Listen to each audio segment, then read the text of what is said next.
Hello everybody, today I will attempt another Pokemon challenge. This time the idea is not mine, but comes from another YouTuber called Scott.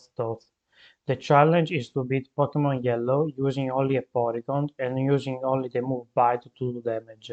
Also, I can't use items in battle and I will not use glitches, except for the badge boost glitch. Lastly, I will not use the move Double Team, but I will allow Flash. In the description you can find the codes to make Porygon's IVs perfect and to teach him Bide in the first move slot. After half an hour of grinding against wild Pokemon and some failed tries against Brock, I am ready to take him on. His Geodude is easy, but the Onix is a bit more of a problem, because it likes to waste time with Bide and Bind. But after a few resets because of him, we exchange a couple of bites and I come out on top. Initially I thought to ban Struggle, but there are 3 required trainers that have Pokémons with no damaging moves, so I have to use Struggle against them. I wanted to defeat all other trainers without Struggle, but for some, like this bug catcher, it would require too much luck. So, after almost 8 hours of tries, I decided to level up, get a recover, and use Struggle against him and some other trainers later on. This other bug catcher has a Metapod and a Kakuna with only Harden, so I must use Struggle against him. This other bug catcher also has a Metapod.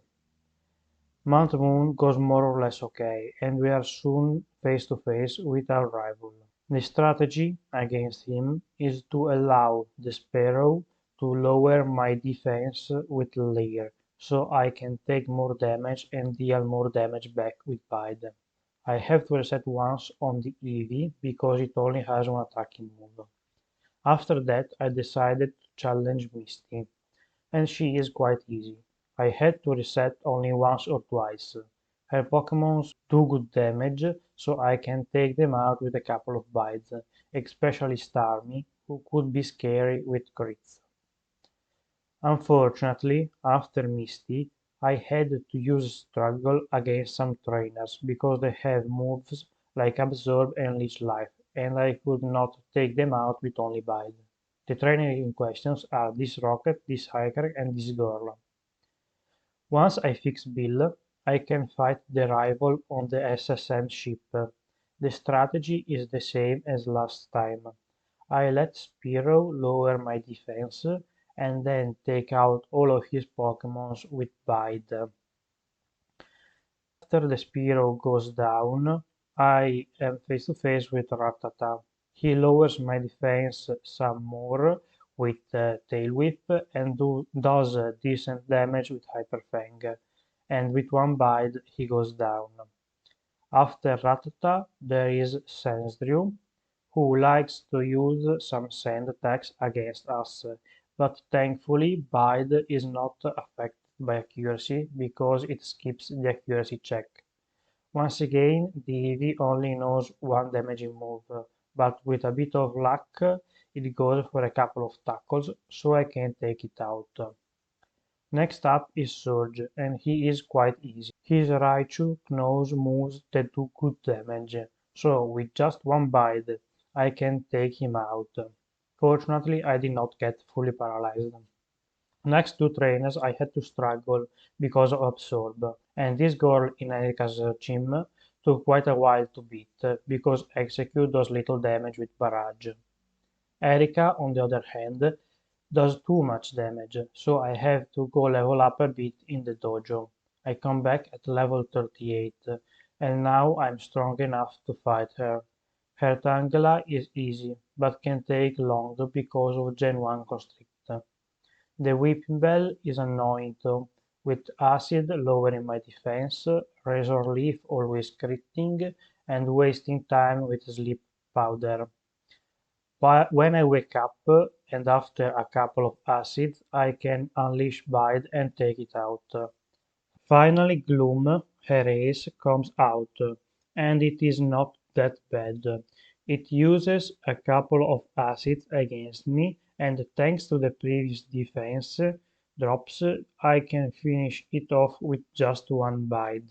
Next, we can challenge our rival in the Pokémon Tower. This time he improved his team quite a bit. His Pharaoh lowers my defense, but as I said previously, that's a good thing for us, since it allows us to do more damage, and after a few turns of Fury Attack, it goes down to an Unleashed Bide. Next up is the Magnemite, and it is not a big problem, since he has a Sonic Boom that does a fixed 20 HP of damage, and after recovering a bit, we can buy the 2 Sonic Booms for big damage and take it out. The Shelder can be a problem with Supersonic. I had to reset a couple of times because of him, because I do a lot of damage to myself if I hit myself. Fortunately, this time it goes more or less smoothly, and we can proceed to the Sands Drill. As last time, it likes to use Sand Attack against us, but that does not affect us at all. And after a few scratches, I can unleash energy and take it out. Finally, we are face to face with Eevee for the last time, and like all other times, it only knows one attacking move, Quick Attack, and after wasting a bunch of turns with Growl, Tail Whip, etc., it hits us with a Quick Attack, and we can bite it back to take him out. I attempted Koga, but I'm having some issues, so I decided to do the Sylph part of the story to level up a bit. The first fight is against our rival. He improved his team substantially from the one we just fought. All of his Pokémon are now evolved, but he is not very hard. He can be annoying with Supersonic from the Cloister and Clamp wasting a bunch of turns. The Magneton can Thunder Wave us, and that can be a problem because it stops Bide, so I decided to convert into his type, and after a few turns of hitting myself, I can bite back some Sonic Booms and take it down. Kadabra just likes to waste time with Recover and other moves like that, so I use the opportunity to recover some HP myself and bite back a Psybeam or two. His last Pokémon is Flareon, the evolved Eevee from earlier. I chose Flareon because he does not do as much damage as Jolteon, so I thought he could not kill us very fast, but he is also much less tanky than Vaporeon, who could take forever to take out with Bide. Unfortunately, it turns out that Flareon can be very annoying with Fire Spin, but after a while it goes down too. Thankfully, he never flinches me with Bide. Once the rival has been defeated, the next obstacle in Sylph is Giovanni. That's the Italian pronunciation, by the way. His team does not sound too scary, but he manages to defeat me a few times. His Nidorino can do decent damage with double kick, and his Persian can lower my defense using Screech and flinch me with Bide. He is also very fast and can hit me before I can recover. The Rhyhorn, on the other hand, is easy, since we can bide his horn attacks and convert into his typing to take less damage. Lastly, we convert into Nidoqueen's type to resist the double kick, but she can still do good damage with Body Slam, and we bide that back to take it out. Next up is Koga, and he is actually hard. I have to convert to Poison type, or Toxic will kill me in a few turns, but doing so makes me weak to Psychic, and all of his Pokémons know it. I had to reset a lot of time, since they kept lowering my special, and the Venomoth would finish me with one or two last Psychics. This time I get a bit lucky and use Flash to lower the Venom's accuracy so I can get through the fight. After Koga, it's time for Blaine.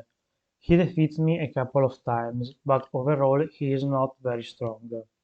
His Ninetales can be annoying with Confuse Ray, and the Rapidash can trap you in Fire Spin and do decent damage with Stomp, but not much else, and after a few turns it goes down to a Bide like everybody else. The Arcanine is not a big deal since he mostly knows damaging moves, and as long as you recover when you are low, you should win easily. Sabrina has an Abra that only knows Flash, so I have to use a struggle against her. Even with that, I lose a bunch of times because the Alakazam will hit me and lower my HP too much. This time I get lucky and he does not attack me in 3 turns, allowing me to KO it and beat Sabrina. Last gym leader is Giovanni. He turned out to be quite hard, since the Dactrio kept one-shotting me with Fissure. The Persian can use Screech and lower your defense a lot, and doing so, the Nidos can easily take you out with Double Kick. I tried to use Conversion and turn into ground type, but the Nidos did too much damage with Earthquake. Ultimately, I decided to stay normal type, and with no screeches from Persian and a couple of flashes against Nidoqueen and Nidoking, I can get through the rest of his team without any issues. The Rhyperior likes to use Horn Drill against me, but since I'm faster, by Gen 1 mechanics it always fails, and after a few turns of recover and bide it goes down too.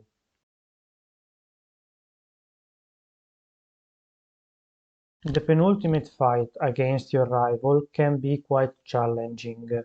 The Sandslash is not a big deal, but you have to convert to the Execute, or he will use Leech Seed and ruin your life. He does some decent damage with Solar Beam, so you can bide that and finish him off. He also poisons me, which is actually good, since this stops the Magneton from paralyzing me later in the fight. Since you are Grass type, he sends out Cloyster next, and he uses only Ice Beam and Aurora Beam, and you can bite that back for big damage. Next, he sends Magneton, who only uses Swift and Supersonic. Once I manage to get through the confusion, I can hit him with Bide and finish him. His next Pokémon is Kadabra, which is not a big problem. He can stall with Recover, but once you bide a couple of Psybeams or Psychics, he goes down without much of a fight. The last Pokémon is his Flareon, and the first time I met him, he trapped me in Fire Spin for like 20 turns and I lost. This time it goes better, and I'm able to bide a few smokes to finish him off and win the fight. We finally reached the Pokémon League, and the first Elite Four member is Lorelei. She is not a big problem. You only have to worry about not getting frozen by Ice Beam, Blizzard, etc. And the Slowbro can be a bit of a problem if he sets up a few amnesias, because he starts doing a lot of damage and can get out of control and kill you. I had to reset a few times to freezes and Slowbro. This time it does not happen and I can move on to the Jinx.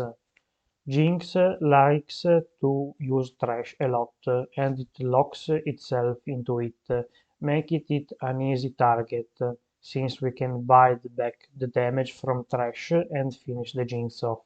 Her last Pokémon is Lapras, that deals a lot of damage with Hydro Pump and Blizzard, but if you take the fight slowly and don't get frozen, you can bite back and take it out.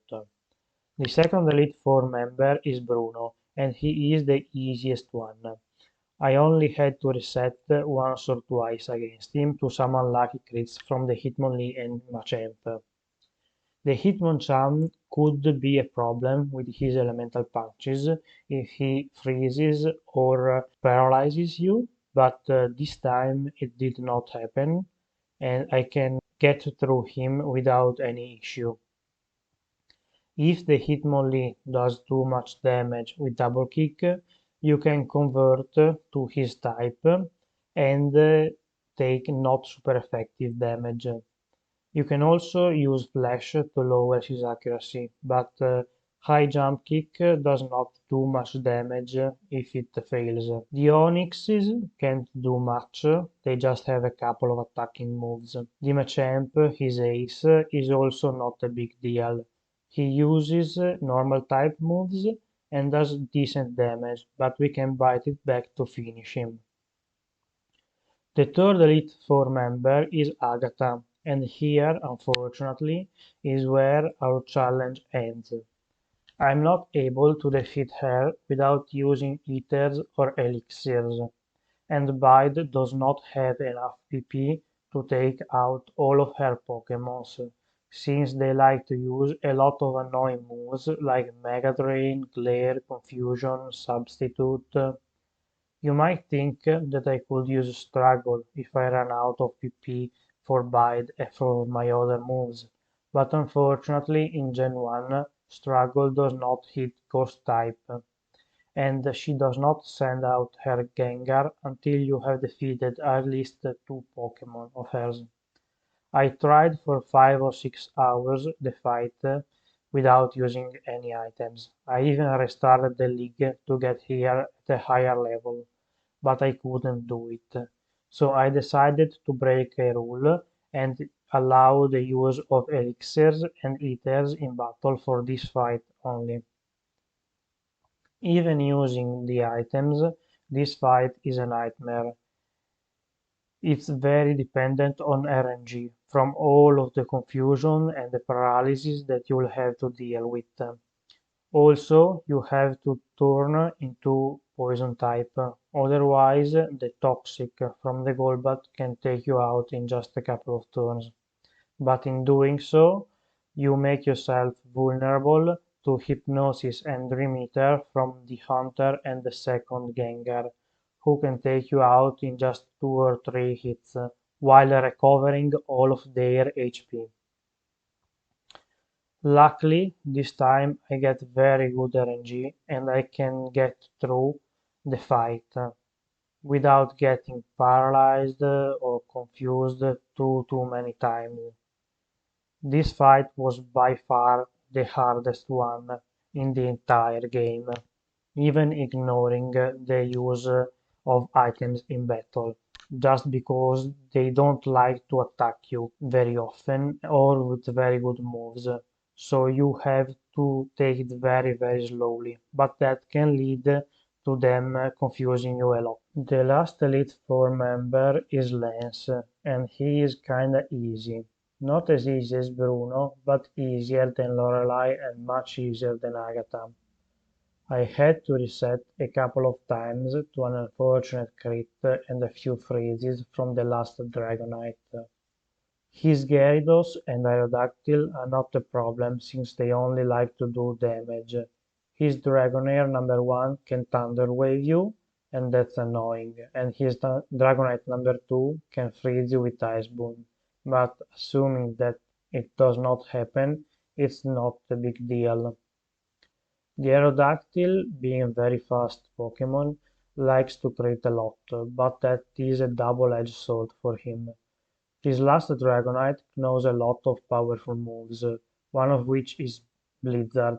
As I said previously, that froze me a couple of times. This time it does not happen and I can get through. The last fight against your rival and the champion goes quite well considering the precedence. I had to reset just a couple of times to freezes from Cluster and Paraspin from the Magneton and Flareon. The strategy is more or less the same as last time. Sandslash is not a big deal, and Alakazam goes down easily. I have to convert into Executor type to dodge the Leech Seed and take the fight slow and recover if necessary. The Executor can do decent damage with Stomp and you can bite that back. The Magneton is more of the same. It confuses me and does some decent damage with Swift, but after a few turns I can take it out. The Cloyster, since we are Grass type now, goes for Ice Beams, and assuming that you don't get frozen, you can bite the tools back. This time it gets very close, and I live on 13 HP. And finally we are at Flareon, his last Pokémon. I recover and he brings me back down with Flamethrower. I recover again and he traps me in a crit Fire Spin. I then fumble and convert 3 times by accident in a row, but once I get control back of the fight, I can use a couple of bites to take down his Flareon, and in doing so I can finish him off and win the game. Unfortunately, I had to use items against Agatha, otherwise the challenge would be quite perfect. If I had to do it again, and I won't, I would try to give the rival another evolution. Flareon turned out to be quite annoying with Fire Spin.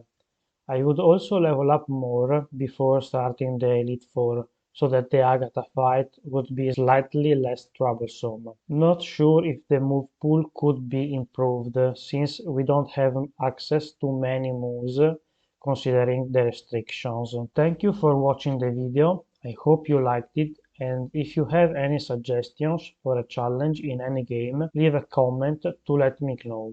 I will likely try. Please like, subscribe, share, ring that bell, and all of that YouTube stuff.